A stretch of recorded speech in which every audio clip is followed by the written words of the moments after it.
दोनों हथेलियों को रगड़ते हुए अपनी आंखों पे रखें और धीरे-धीरे अपनी आंखें खोलें।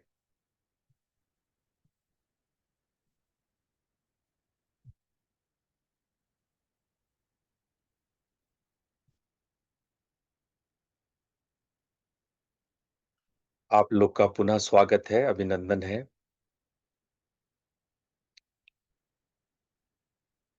गहरे शांत आवाज आपको भीतर चेतना की गहराइयों में ले जाता है और आप भीतर की आवाज सुन सकते हैं। इसी उद्देश्य से वाद्य यंत्रों का निर्माण किया गया था कि आप उस वाद्य यंत्र से, उस आवाज से धीरे-धीरे अपनी चेतना के गहनतम बिंदु पर पहुंचे। सनातन धर्म के शास्त्रीय संगीत का यही अर्थ है। जब शास्त्रीय संगीत के थाट और रागों को आप देखेंगे, तो आप महसूस करेंगे कि आपकी भावनाएं धीरे-धीरे अंतर्मुखी होती है और परिणाम स्वरूप आप भीतर के नाद को सुन पाते हैं। जब आपका बाहर लयबद्ध हो जाता है, तो आप कहीं भीतर गहरे में एक लयता को महसूस कर पाते हैं। जब बाहर अराजक होता है, जब बाहर शोर होता है, हम भीतर को नहीं सुन पाते हैं। शास्त्रीय संगीत और वाद्य यंत्रों से हम अपने भीतर उतर पाते हैं और भीतर के उस नाद को सुन पाते हैं। यही बात विज्ञान भैरव तंत्र में 41वें सूत्र में स्पष्ट किया गया है। मैं आपको विज्ञान भैरव तंत्र के 41वें सूत्र पर ले जाता हूं। 41वां सूत्र के अनुसार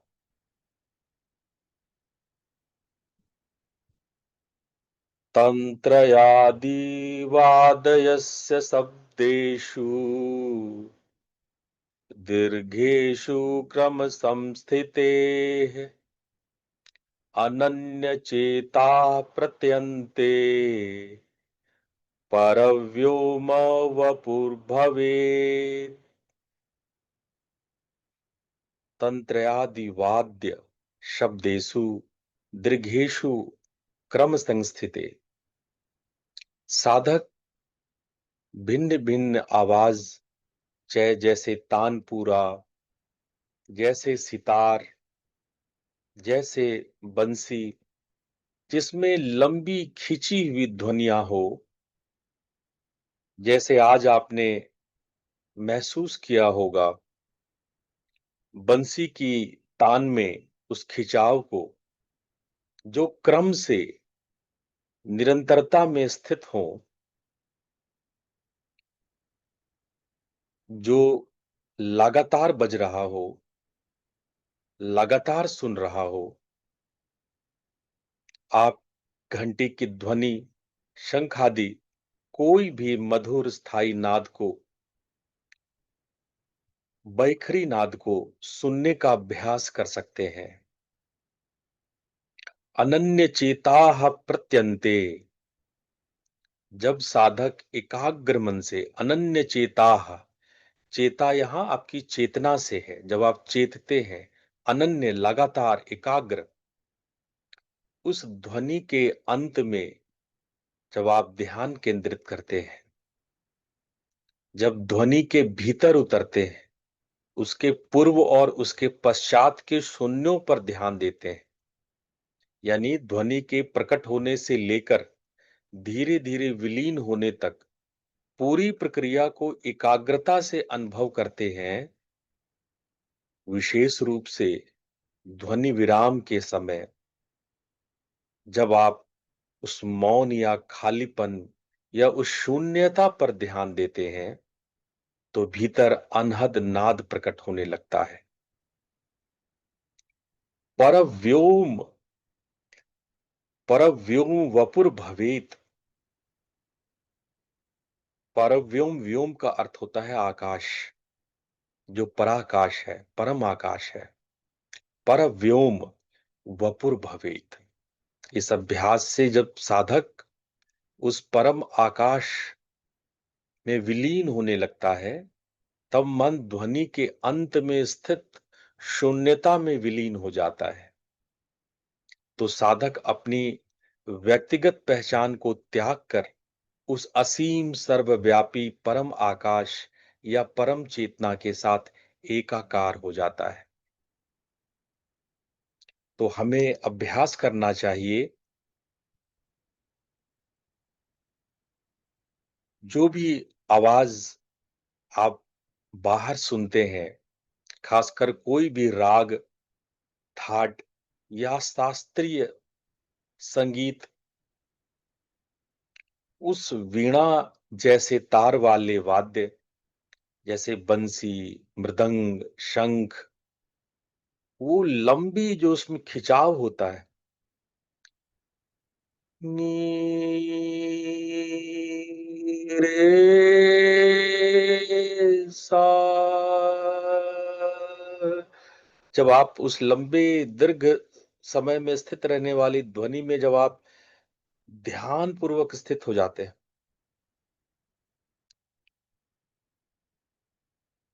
और उस ध्यान में अपने मन को लीन कर देते हैं, अनन्य चेताः, मन को उसमें लीन कर देते हैं,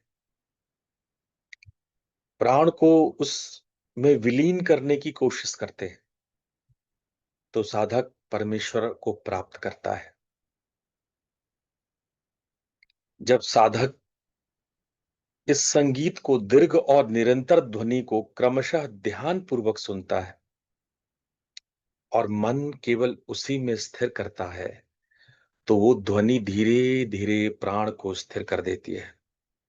बाहरी चंचलता से मुक्त होकर के अंतर्मुखी आप हो जाते हैं और तब आप उस परमेश्वर रूपी शब्द ब्रह्म की साधना करते हैं।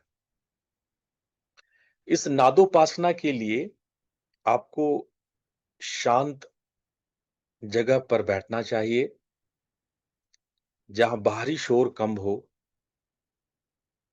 और लंबे गुंजन करने वाले शब्द, वीणा, बंसी, सितार, तबला, मृदंग, शंख, घंटी, इसको सुनना चाहिए। और यदि आपके पास वाद्य यंत्र ना हो, तो ओम के उच्चारण करके उसके गूंज को सुने। इसीलिए मंदिरों में गोल गुंबज बनाई जाती थी, ताकि आपकी ओम की आवाज इको करे और उस इको को आप शांत भाव से सुन सकें, मन भीतर उतर सके। जब जब मन उस इको में, उस गुंजन में भीतर उतरता है, तो मन शांत होता जाता है। अगर आप ध्वनि को बहुत ध्यान से देखें, तो उसका आरंभ यानी उसका उठना, मध्य मतलब उसका गुंजन होना और अंत मतलब उसका शून्यता में लय होना, ये तीनों क्रिया, आरंभ, मध्य और अंत, जब इसमें आप पूरी तरह से लय हो जाते हैं, तो धीरे धीरे आपके अंतर द्वार खुलने लगते हैं और आप उस शून्यता पर टिक जाते हैं। जब उस शून्यता पर टिकते हैं, तब अनहद नाद, भीतर की दिव्य ध्वनि प्रकट होती है और तब आपको शिवानुभव होता है, भैरवानुभव होता है। नाद की यह साधना इतनी गहरी है कि जब आप इसकी साधना करते हैं, तो आप बाहर के सभी भावों से शून्य होने लगते हैं। सदगुरु कबीर साहब कहते हैं, शब्द हमारा हम शब्द के, शब्द ब्रह्म का कूप, जो चाहे दीदार को, परख शब्द का रूप। इस दोहे को आप समझने की कोशिश करें। शब्द हमारा, हम शब्द के। शब्द हमारे ही भीतर है, हमसे अलग नहीं है। शब्द हमारा, हम शब्द के, शब्द ब्रह्म का कूप, वहां ब्रह्म का कुआं है। उस गह कुआं का यहां पे शब्द क्यों कहा गया? जब आप उस गहराई में उतरते हैं तो आप ब्रह्म शब्द को पाते हैं, शब्द ब्रह्म को पाते हैं। जो चाहे दीदार को, जो ब्रह्म का दीदार करना चाहता है, जो ब्रह्म तत्व को पाना चाहता है, जो चाहे दीदार को, परख शब्द का रूप, तो उसे उस गहरे तल में छिपे हुए ध्वनियों को, नाद को पकड़ना होगा। आगे कबीर साहब कहते हैं, बड़ी बड़ाई शब्द के, जैसे चुंबक भाए, बिना शब्द नहीं उबरे, केता करे उपाय। यानी कि शब्द की बड़ाई करते हुए कहते हैं कबीर साहब कि शब्द जो भीतर का अनहद नाद है, वो मानो चुम्बक की भांति है, मैग्नेट की तरह है। वो आपको धीरे धीरे खींच करके अपना बना लेगा, धीरे धीरे खींच के अपने में विलीन कर लेगा। जैसे चुम्बक लोहे को धीरे धीरे खींच के अपने साथ चिपका लेता है, वैसे ही आप अनहद नाद में विलीन हो जाएंगे। और आगे वो एक महत्वपूर्ण बात कहते हैं, शब्द बिना शब्द नहीं उबरे, केता करे उपाय। चाहे कितना भी उपाय कर लो, चाहे ध्यान की जो विधियां अपनानी हो, जो देवताओं का आपको साधना करना है कर लो, कितना भी केता करे उपाय, कितना भी उपाय कर लो, बिना शब्द नहीं उबरे। बिना शब्द के, बिना उस अनहद नाद के आप उबर नहीं पाओगे। अगर हम तंत्र दर्शन के गहराई में उतरे और यहां तक कि अगर आप शिव पुराण पढ़ रहे हैं, तो परमेश्वर शिव को 3 रूपों में विभक्त किया जाता है। सकल, निष्कल और अकल। यानी कला सहित, कला रहित और कलाओं से परे। जब हम लोग, आपने कई बार पढ़ा होगा सकल विश्व। सकल विश्व का क्या अर्थ है? कला रहित विश्व। बहुत लोग इसका एक्सप्लेनेशन कर देते हैं, सारा विश्व। सकल मतलब सारा नहीं है। जब हम कहते हैं सकल विश्व, सकल ब्रह्मांड, तो इसका मतलब ये नहीं कि सारा विश्व, सारा ब्रह्मांड। कला सहित, सकल, कल मतलब कला, कला सहित। क्या है परमेश्वर की कलाएं? परमेश्वर की कला ही नाद है। भिन्न भिन्न आवाजों में, भिन्न भिन्न परानाद में,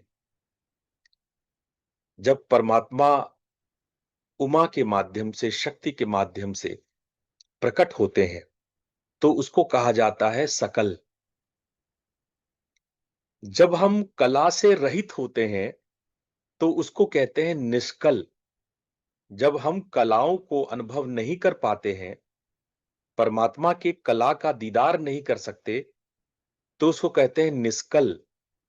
और जब हम इनसे परे परमात्मा में विलीन हो जाते हैं, तो उसको कहते हैं अकल, कलाओं से परे। ये आप शिव पुराण में कई बार इन शब्दों का प्रयोग देखेंगे, सकल, निष्कल, अकल। और इसका प्रयोग तंत्रागमों के कई शास्त्र में, इसका वर्णन, इस शब्द का इसी रूप में वर्णन है। सकल परमेश्वर के अवतरण क्रम से शक्ति तत्व का विकास होता है। जब परमात्मा अवतरित होते हैं, सृष्टि करते हैं। तो जैसे जैसे सकल होते हैं, वैसे वैसे शक्ति तत्व का विस्तार होता है। सकल परमेश्वर की जो सारी शक्तियां एकात्म भाव से कला रूप में उनके अंगीभूत थी, उनके साथ थी।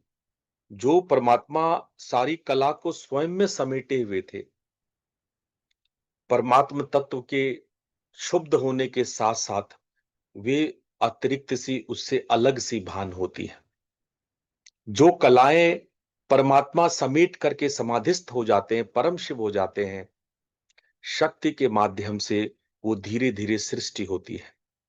वो हमें ऐसा लगता है कि ये कलाएं परमात्मा से अलग है, पर ये सारी कलाएं परमात्मा के भीतर ही अंगीभूत है। इन्हीं शक्तियों की समष्टि का नाम शक्ति तत्व है। इन्हीं कलाओं को अगर हम ओवरऑल देखें तो उसको हम शक्ति तत्व कहते हैं।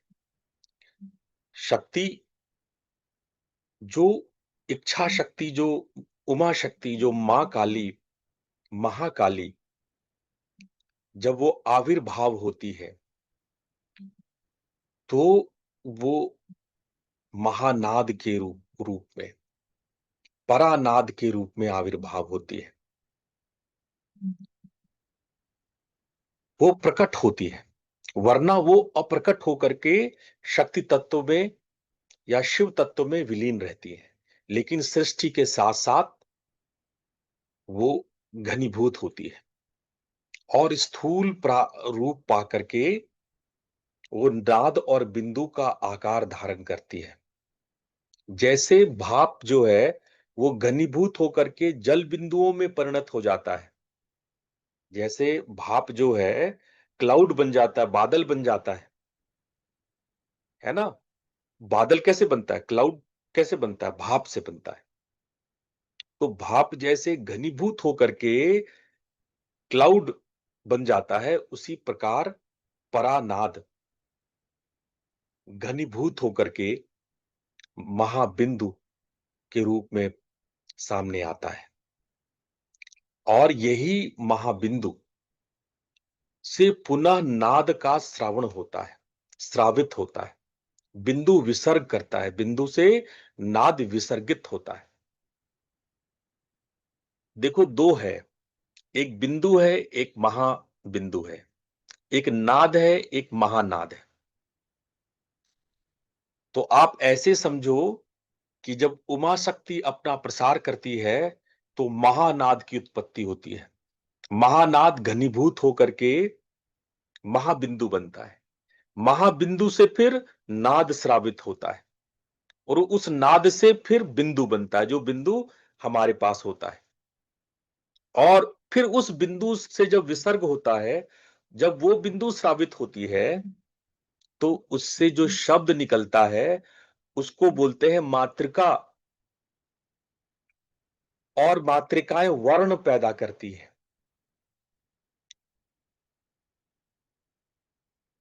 वर्ण की अभिव्यक्ति बहुत बाद में होती है। जो बैखरी है, वर्ण मतलब बैखरी, जो सुना जाए, जो बोला जाए, जिसका आकार है, जिसका स्वरूप है, उसको वर्ण कहा जाता है। वर्ण बहुत बाद में आता है। वर्ण अपने आने से पहले वो बिंदु में सिमटा हुआ होता है। और वो बिंदु कैसे बनता है, वो नाद से बनता है। नाद कहां से श्रावित होता है, तो महाबिंदु से श्रावित होता है। महाबिंदु कैसे घनीभूत हुई, किससे घनीभूत हुई, वो परानाद से घनीभूत हुई। इस क्रम को आप याद रखना, तब तंत्र के शास्त्र आपको समझ में आएंगे, वरना सब ऐसे सर के ऊपर से जाएगा। ये क्रम आप याद रखना। शक्ति नाद बिंदु का यही क्रम स्वरूप निष्ठ क्रिया द्वारा कार्यान्वित होकर के नाद रूप में आत्म प्रकाश करती है। यानी इसी रूप से हम उल्टा जाते हैं। हम मंत्रों और वर्णों से बिंदु तक जाते हैं, बिंदु से नाद को जाते हैं, नाद से परम बिंदु तक जाते हैं, परा बिंदु तक जाते हैं, और परा बिंदु से परानाद की ओर जाते हैं। और परानाद से परमात्मा की ओर जाते हैं। तो ये उल्टी यात्रा करते हैं हम लोग। इस व्यापक नाद सत्ता प्राकृतिक एकाग्रता के प्रभाव से जब एक निर्दिष्ट बिंदु रूप में स्थूल भाव ग्रहण करती है, तब सृष्टि का प्राथमिक क्रम परिसमाप्त होता है। जब वो आप परा बिंदु को पार करते हैं, तो आप सृष्टि से परे होने लगते हैं।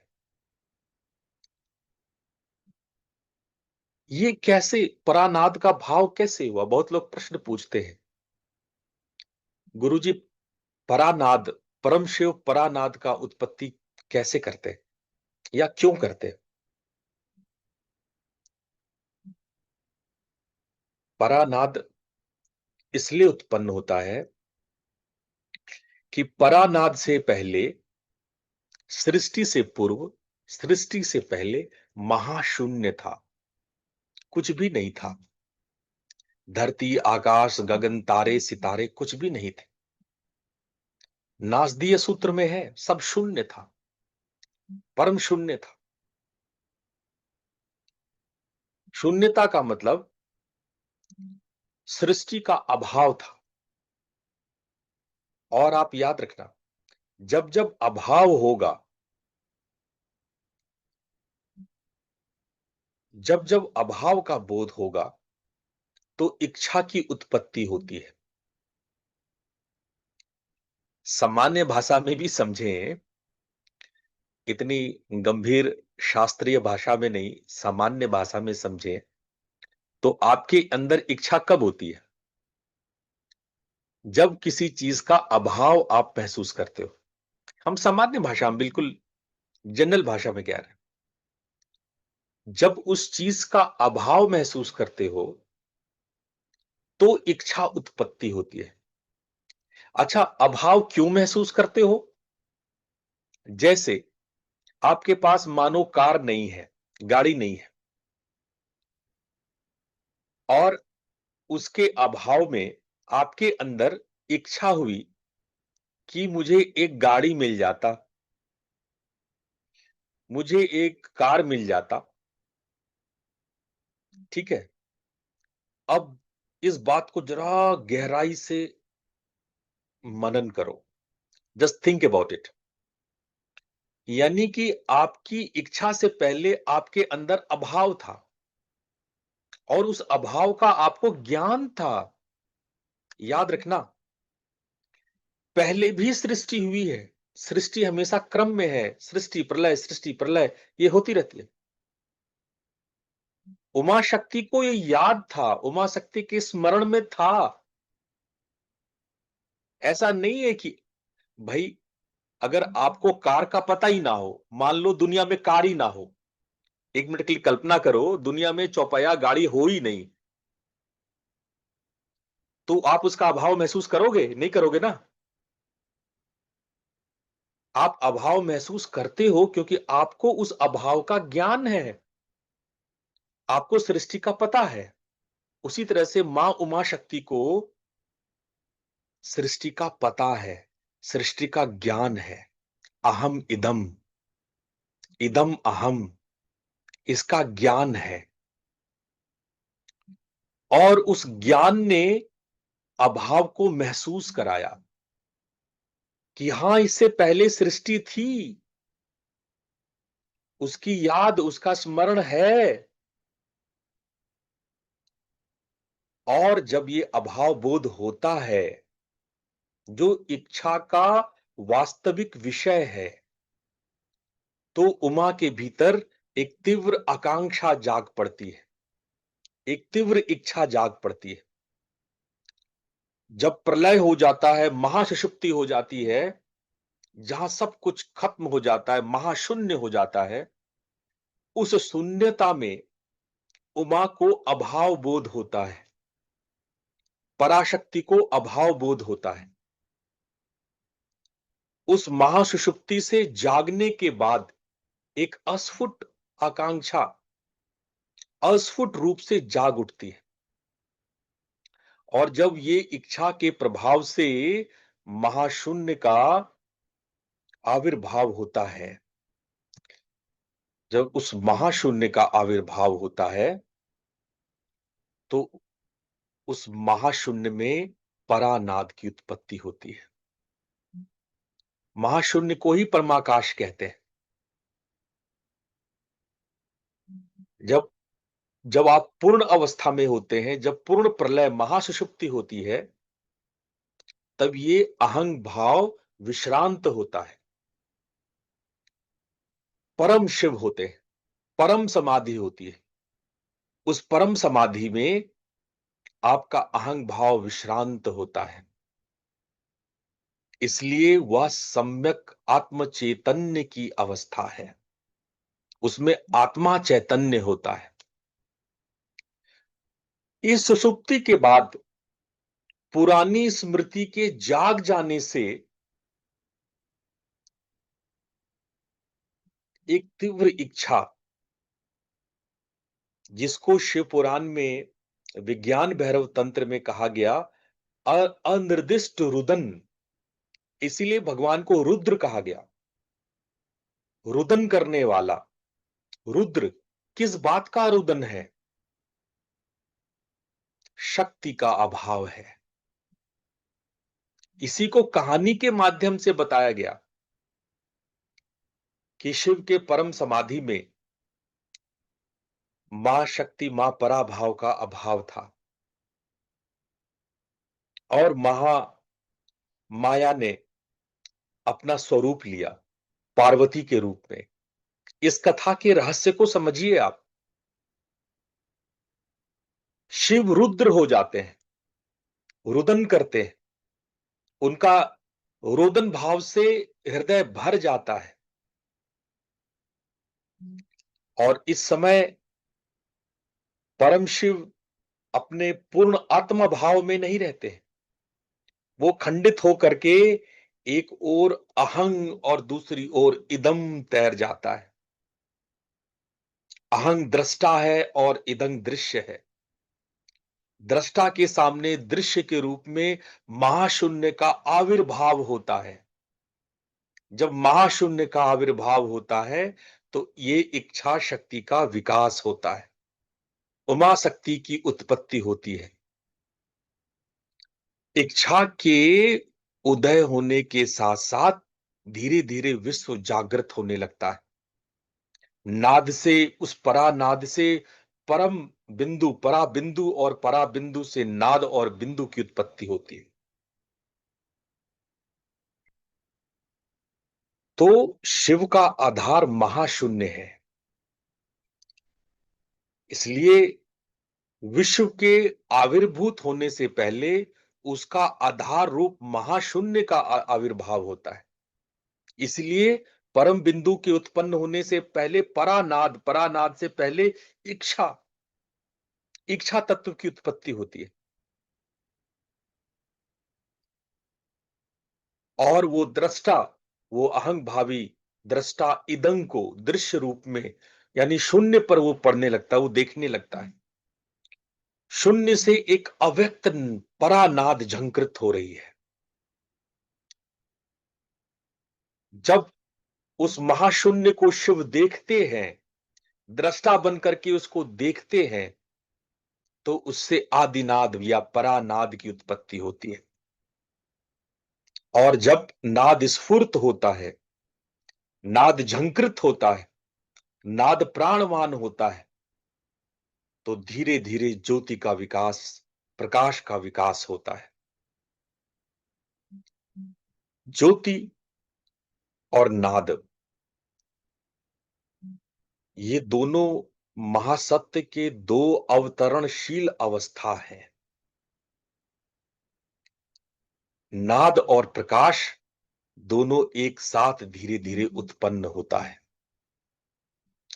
अपनी इच्छा से इस जगत को प्रकाशित करके परमेश्वर उससे अलग अपनी उपलब्धि में समर्थ होते हैं, इसीलिए वो पूजनीय होते हैं। शिव सृष्टि को बनाते तो हैं, पर इससे विलग होकर के भी अपनी उपलब्धि में समाये होते हैं। और उस समय महाशून्य उस परानाद के झंकार से अविश्रांत, लगातार, कंटिन्यूअस, रेगुलर झंकृत होने लगता है। इसके कारण, इसके आकर्षण से भाप जैसा, वेपर जैसा एक व्यापक सत्ता, जिसको आप साइंटिस्ट कहते हैं इलेक्ट्रॉन क्लाउड, यानी यूनिवर्स बनने से पहले जो इलेक्ट्रॉन क्लाउड था, उसको यहां पर तंत्र शास्त्र में भाप की संज्ञा दी गई। और बड़ा मजेदार बात है, संभवतः वैज्ञानिकों ने क्लाउड शब्द देने से पहले शिव शास्त्रों को पढ़ा होगा, इसीलिए भाप शब्द का इस्तेमाल किया गया है, इसलिए क्लाउड शब्द का इस्तेमाल किया गया है। भाप घनीभूत होकर के बादल बनता है।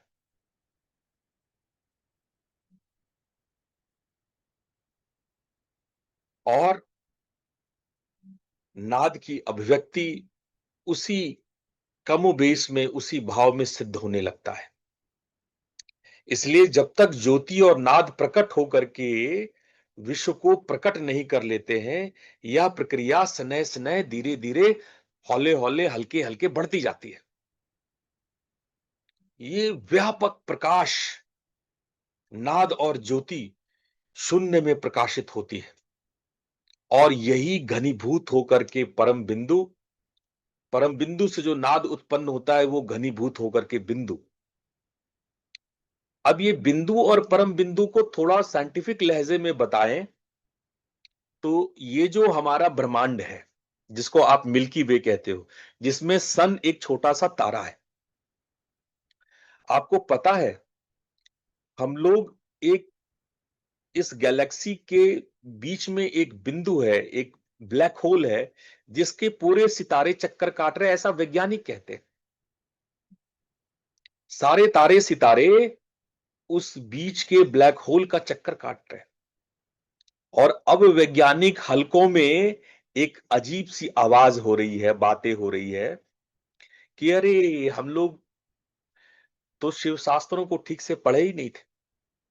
ये पूरा का पूरा गैलेक्सी एक ब्लैक होल में है, एक विशाल बड़े ब्लैक होल में है। ये विशाल बड़ा ब्लैक होल, जिसके अंदर में हमारी गैलेक्सी है, और उसके अंदर में एक छोटा ब्लैक होल है।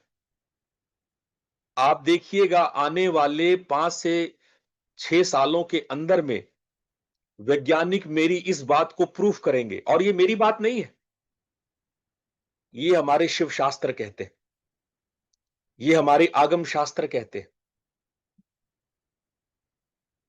ब्लैक होल गैलेक्सीज, ब्रह्मांड बनाता है, और उसके अंदर में एक ब्लैक होल उत्पन्न हो जाता है।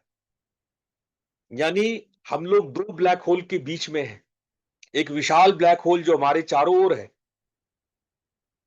और एक केंद्रीय ब्लैक होल जो बीच में है। और यही बात तो हमारे शिव शास्त्र कह रहे हैं कि नाद घनीभूत होकर साम्य अवस्था में परम बिंदु के रूप में प्रकाशित होता है।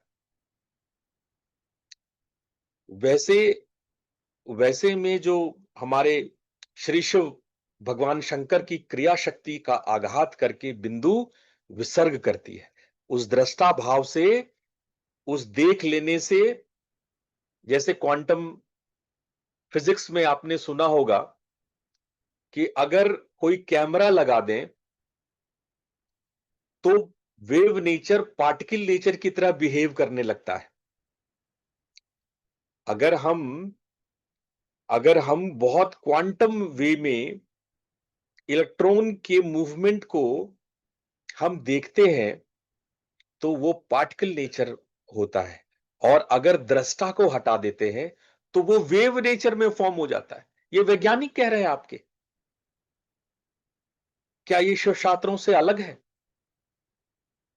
भगवान का दृष्टा होना, और दृष्टा होने से ये बिंदु विसर्ग करती है, और विसर्ग से वर्ण बनता है, वर्ण से आकार बनता है। और ये इसी क्रम में आगे बढ़ता है। शून्य के आविर्भूत होने के बाद जब दृष्टा अपनी दृक शक्ति से उसको अनुबिध करता है, विसर्ग करता है, क्षुब्ध करता है। इसके लिए मुझे और सरल शब्द ढूँढने पड़ेंगे।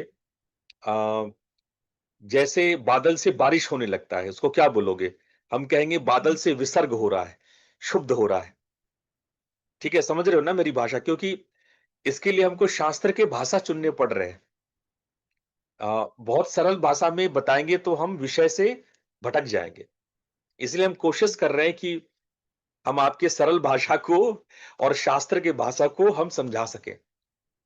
शास्त्र में ये भाषा लिखी है, विसर्ग, क्षुब्ध होना, अनुबिध होना। यानी जब बादल फट के बारिश होती है, जब बादल से बारिश होती है, तो बिंदु का विसर्ग होता है। तब जाके नाद और ज्योति के रूप में स्पंदन या तरंग शून्य सागर में आंदोलित होने लगता है और वो आंदोलित होते ही रहता है। उसका स्पंदन जो है वो लगातार होते रहता है। हमारे शरीर में भी ये ब्रह्मरंध्र के ऊपर यहां बिंदु के रूप में अवस्थित है। जैसे समष्टि ब्रह्मांड है वैसे ही व्यक्तिगत रूप से ये आपके भीतर भी यही काम करता है। आपके गर्भ में बिंदु शरीर के रूप में बारिश होता है, क्षुब्ध होता है, या यूं कहें कि वो अनुबिध होता है, वो विसर्ग होता है और शरीर का निर्माण होता है। इच्छा शक्ति चूंकि विसर्ग रूप है, इसीलिए इच्छा के मंडल को विसर्ग मंडल कहते हैं। आप जब तंत्र शास्त्र को पढ़ेंगे तो कई जगह विसर्ग मंडल लिखा है। आप ये शब्द को समझ लीजिए।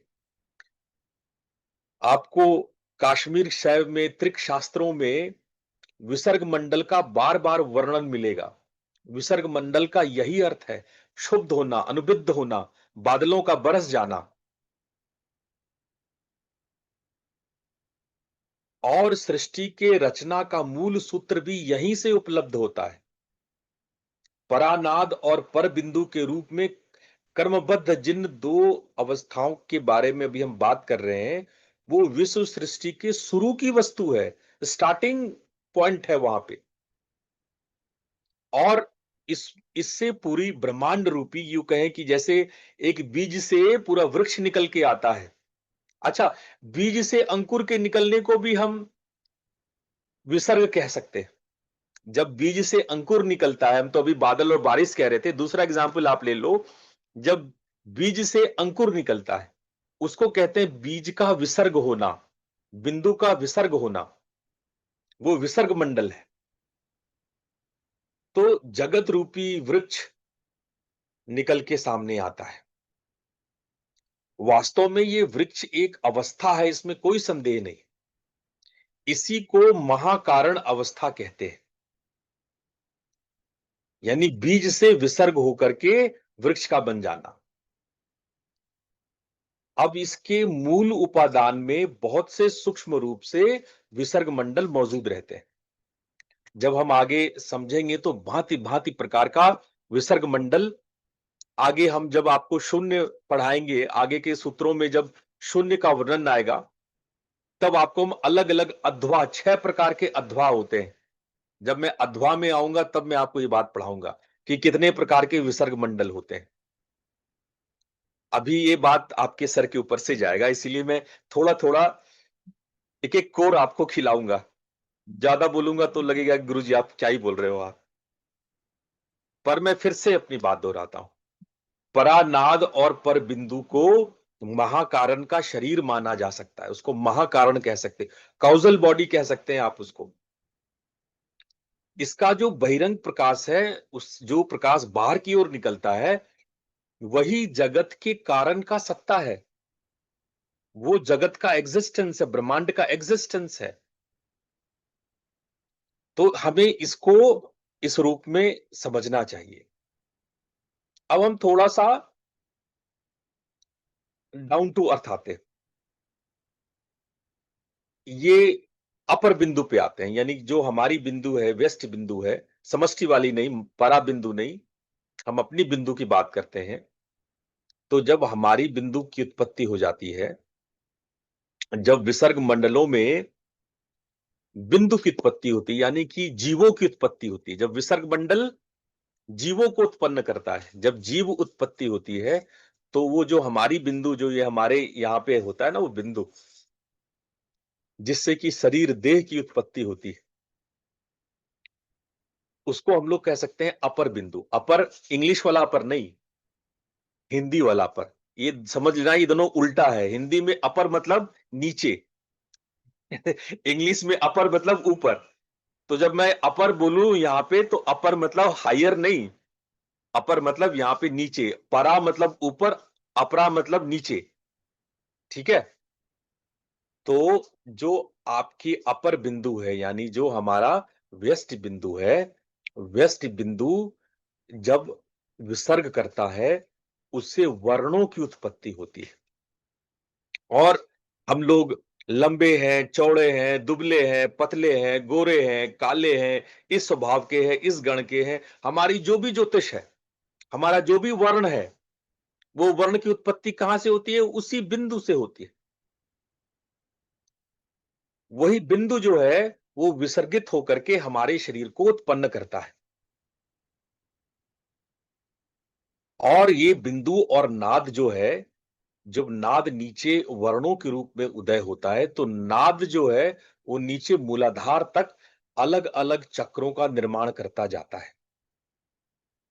और हमारे जो सातों चक्र हैं, वो इसी बिंदु से उत्पत्ति हुई है, इसीलिए बिंदु को माता कहते हैं। इसीलिए हम लोग यहां पे शिखा रखते हैं। जो जो धार्मिक लोग हैं, इधर टोपी बांधते हैं, यहां पे इसको ढक लेते हैं, क्योंकि इससे हमारे सातों चक्र की उत्पत्ति होती है।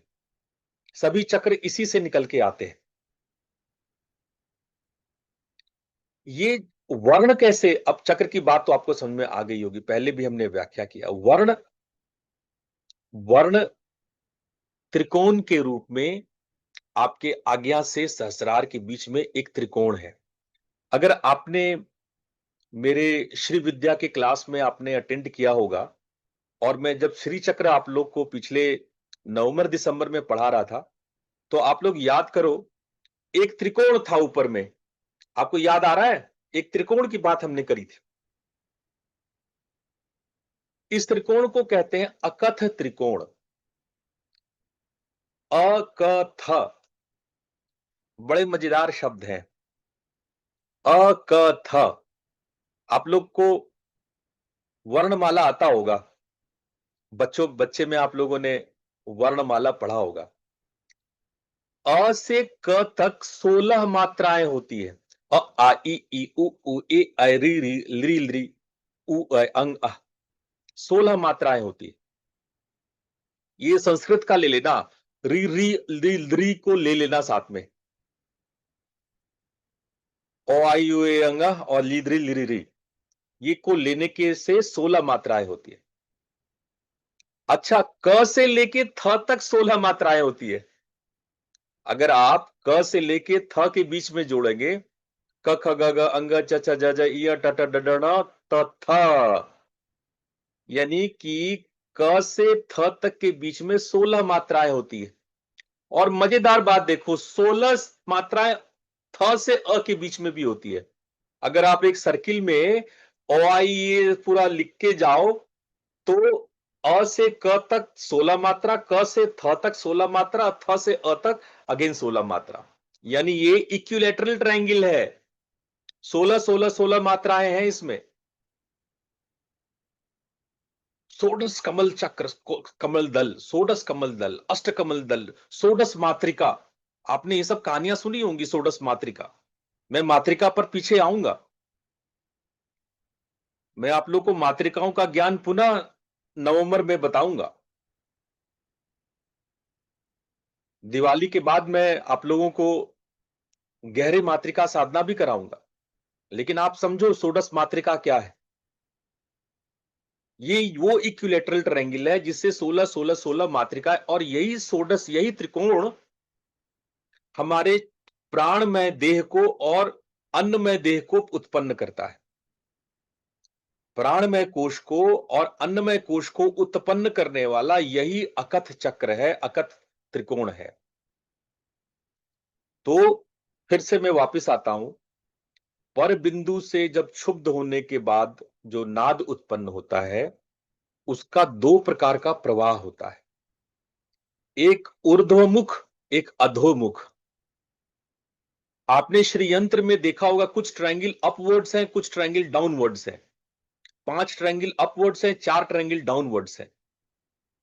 ये महानाद का ये मूवमेंट है, ऊर्ध्वमुख और अधोमुख, और वो दोनों ही अंत में जाकर के लय को प्राप्त होते हैं, दोनों ही अंत में लयता को प्राप्त होते हैं। तो सभी वर्ण में प्रत्येक में से स्वभाव सिद्ध ध्वनि निकलती, यानी प्रत्येक वर्ण अपने आप में नाद को छुपाए हुए होता है। वो सूक्ष्म ध्वनि समष्टि भाव से नाद रूप होता है। जब हम वर्णों के गहरे में उतरते हैं, उसकी शून्यता में उतरते हैं, तो वो नाद रूप में परिणत हो जाता है और वो धीरे धीरे धीरे हमारे अंदर के ऑर्गन्स को पैदा करता है। तो मैं समझ पा रहा हूं कि आज जो है आप लोगों के लिए बहुत ज्यादा हो गया। आज आप लोगों में से कई लोगों की जो दिमागी शोर है मुझ तक पहुंच रहा है कि गुरुजी अब बस करो।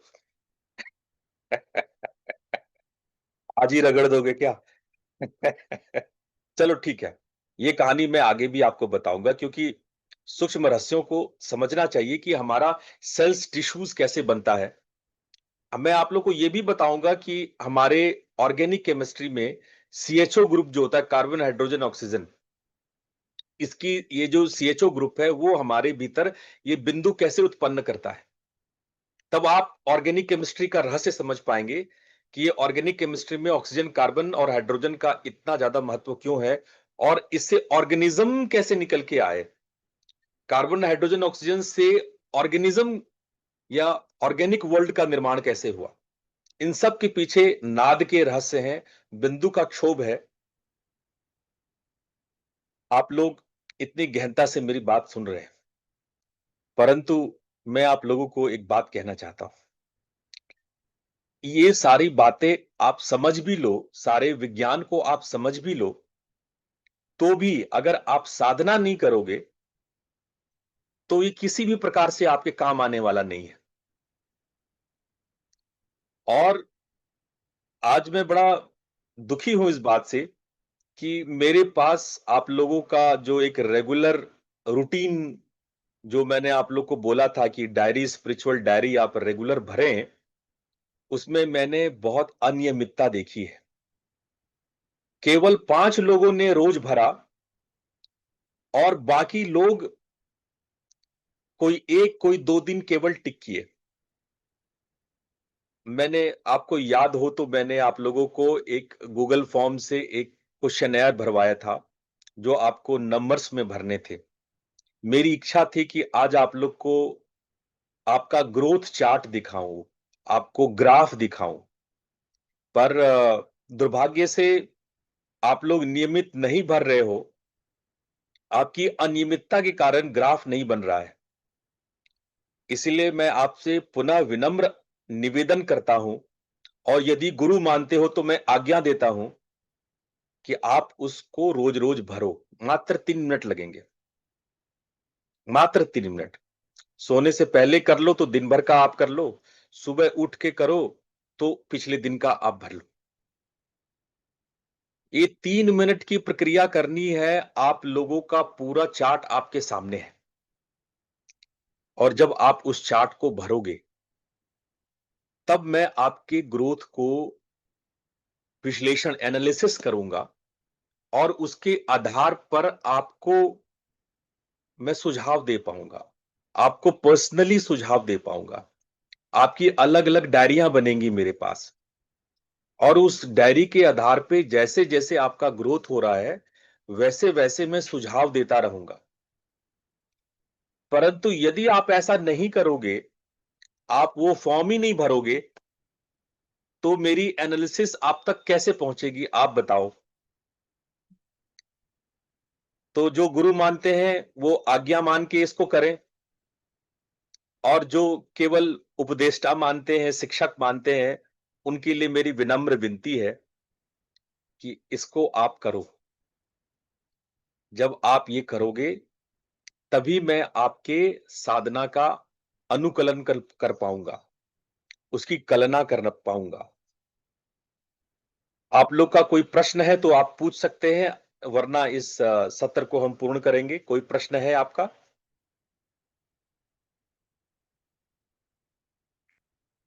प्रणाम गुरुजी। प्रणाम। गुरुजी, ये इच्छा शब्द बड़ा गहरा समझ में आ रहा है कि इच्छा कोई आम शब्द नहीं है। हमारी हम इच्छा से हमें लगता है कि बस जो हमने सोचा या हमने चाहा उसको हम इच्छा कह देते हैं। लेकिन यहाँ जो ये बार बार इच्छा शब्द आ रहा है, इसका मतलब मुझे बहुत गहरे से समझ में आता नहीं है कि ये, हाँ, ये कैसी अजीब सी इच्छा है, ये कैसी चीज है, ये क्या है, ये तत्व है, क्या चीज है इच्छा? ये थोड़ा सा बता सकते हैं? अभी मैंने अभाव और इच्छा के विषय में बताया था, आप पूरे टाइम क्लास में थे। जी गुरुजी। तो मैंने बताया था कि जब अभाव का बोध होता है तो इच्छा की उत्पत्ति होती है। जब अभाव का बोध होता है तो इच्छा की उत्पत्ति होती है। और अभाव का बोध कब होता है? जब उस चीज को आपने पहले कभी देख रखा हो, जान रखा हो। मैंने कार का एग्जाम्पल देकर के आपको समझाया कि अगर आप किसी कार को देखते हैं, देखे हैं, और आप इच्छा करते हैं कि ऐसा कार मेरे पास भी हो, तो उसका अभाव का बोध है आपको कि वो कार मेरे पास नहीं है। तो जब अभाव का बोध होता है तब इच्छा की उत्पत्ति होती है। अब उमा शक्ति में महासुषुप्ति के बाद इच्छा की उत्पत्ति इसलिए हुई क्योंकि वो पिछली सृष्टि को जानती हैं। शक्ति को पता है कि सृष्टि हुई, प्रलय हुई, सृष्टि हुई, प्रलय हुई, सारे सृष्टि का उनको पता है, उनको बोध है। और महाशून्य में जब उसका वो अभाव पाती है तो ये अभाव इच्छा की उत्पत्ति करती है। बात आ रही समझ में? जी गुरुजी। अब आई समझ। तो इसी प्रकार से जो इच्छा है वो अभाव बोध है। और इच्छा जितना शक्तिशाली होता है उतनी ज्यादा सृष्टि होती है। जितना ज्यादा शक्तिशाली होगा उतनी ज्यादा सृष्टि होगी, उतनी सृष्टि की प्रामाणिकता बनी रहती है। ठीक है? जी गुरुजी, बहुत बहुत धन्यवाद। किसी और को कोई प्रश्न है?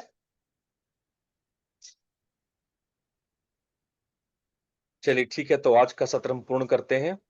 सभी लोग जरूर लिखेंगे। और मैं फिर से आप लोग को बताऊंगा, ये बुक आप लोग जरूर परचेज करें। इस बुक में ये सारी बातें जो मैं कह रहा हूं वो सरल भाषा में है, इसलिए ये बुक आप परचेज करें। और इस बुक को परचेज करने के लिए आप हमारे टीम से संपर्क कर सकते हैं, मनीषा जी से, या हमारी टीम में किसी से भी आप संपर्क करें, वो आपको ये किताब पोस्ट कर देंगे, पहुंचा देंगे। इस किताब में मैंने न सिर्फ एग्जाम्पल्स और कहानियों और कविताओं के माध्यम से सरल तरीके से आपको बताया है, बल्कि इस किताब में मैंने बहुत सारे नाद के प्रैक्टिसेस लिखे हैं। तो आप लोग इस किताब को जरूर लें, नाद की प्रैक्टिसेस करें, और अपने मित्रों को भी ये किताब पहुंचाएं। मंगलवार को जो लोग साधना करना चाहते हैं मंगलवार की सुबह मिलें। बाकी लोग गुरुवार को शिव कथा सुनने के लिए फिर जुड़ेंगे। तब तक के लिए आप लोग को प्रणाम। प्रणाम गुरुजी। प्रणाम।